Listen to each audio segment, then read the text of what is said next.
राजनीतिक रूप से बिहार काफ़ी जागृत प्रदेश है, ये बात हम बार बार कहते हैं। यही कारण है कि आप देखते होंगे कि हर जगह हर विषय में कहीं ना कहीं राजनीति का पुट आ जाता है और रोज़ नए विवाद खड़े हो जाते हैं। खास करके इस कोरोना काल में भी राजनीति अपना जो रास्ता है उसे मोड़ नहीं रही है और ना ही शांत हो रही है।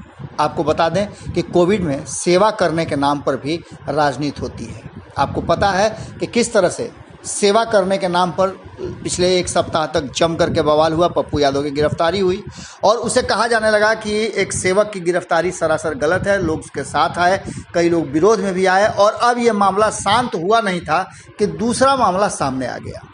तेजस्वी यादव के बंगले में, सरकारी बंगले में कोविड सेंटर खोलने की बात, इस बात ने पिछले 3-4 दिनों से ज़बरदस्त बिहार की राजनीति में उफान मचा रखा है। अब तेजस्वी यादव ने वहाँ 50 बेड लगा दिए, कुछ दवाइयाँ रखवा दी, ऑक्सीजन का सिलेंडर का व्यवस्था कर दिया और यहाँ तक सरकार को चिट्ठी लिख करके, स्वास्थ्य मंत्री को चिट्ठी लिख करके उन्होंने आग्रह कर दिया कि हमें आदेश दिया जाए या इसे टेक ओवर किया जाए और यहाँ कोविड के मरीजों को आइसोलेशन सेंटर बना करके या जो भी आपको उचित लगे आप करें, क्योंकि अस्पतालों में स्थान नहीं है। अब इस पर राजनीति शुरू हो गई।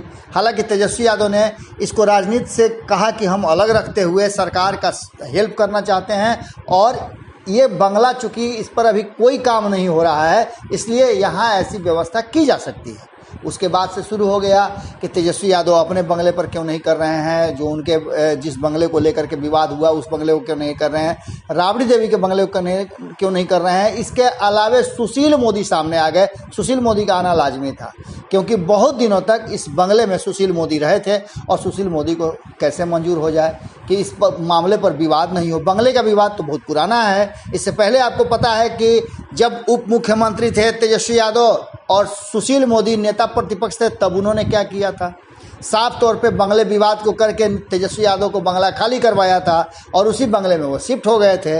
अब तेजस्वी यादव उस बंगले में कोविड सेंटर खोल दें जिस बंगले में लंबे समय तक सुशील मोदी रहे हैं, इस बात को भी लेकर के विवाद तो होना था। इन विवादों में कहीं ना कहीं बहुत सारे जो सत्ता में बैठे लोग हैं वो आ गए हैं, लेकिन इन सब बातों को लेकर के जो भी जवाब सवाल हो रहे हैं, शक्ति यादव जो कि आरजेडी के प्रवक्ता हैं, उन्होंने अपनी बात रखी है और उन्होंने बात रखते हुए बड़ा बारीकी से चीज़ों को, तथ्यों को रखा है कि सरकार अपने तो फेल है ही, हमें भी काम नहीं करने दे रही है। हम चाहते हैं कि लोगों की सेवा हो और कोरोना काल में अधिक से अधिक लोगों तक हम पहुंच बना सकें और उनको लाभ दे सकें। सुनिए क्या कह रहे हैं शक्ति यादव इस पूरे विवाद पर जब जोर पकड़े हुए हैं तब। नेता प्रतिपक्ष तेजस्वी यादव जी के नाम से आवंटित 1 पोलो रोड जो सरकारी बंगला है, उस बंगले के अंदर उन्होंने क्वारंटाइन सेंटर सुसज्जित तरीके से बनाई और सरकार से आग्रह किया कि सरकार इसको संचालित करे या संचालन करने का निर्देशित करे, उसके लिए एनओसी दे। मुझे समझ में नहीं आता कि इनके जो चट्टे बट्टे जो इनके सरकारी पत्र बाँचते हैं उनको इतना भी जानकारी नहीं है कि सरकार जब तक अनुमति नहीं देगी या सरकार संचालित नहीं करेगी तो संचालित होगा कैसे। सबको पता है कि सरकारी आवास है, किसको ज्ञान बांट रहे हो। अगर भूखने का इतना ही शौक है तो तथ्यात्मक भूखिए, तथ्य से परे हट के क्यों बयान देते हैं। अरे एबीसीडी का ज्ञान नहीं है, आपके आकाही का नेता आप पे कितना आएगा ज्ञान।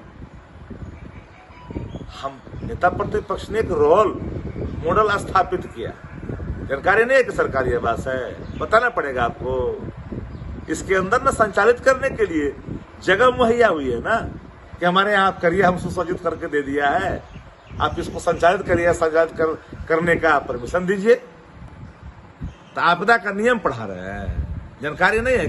अगर ये वीडियो पसंद आई और वह बिहार के राजनीति और बिहारियत से सरोकार रखेनी तो सब्सक्राइब बटन दबा के चैनल के सब्सक्राइब कर ली। ओजे एगो घंटी बा, ओकरा बटन दबा देला से कुल सटीक और मारक खबर रुआ मुफ्त में मिल जाई। अगर रुआ पत्रकारिता के हमनी के नया प्रयोग में सहयोग कर चाहतानी तो ज्वाइन बटन दबा दी। पेटीएम नंबर नोट कर ली 93868166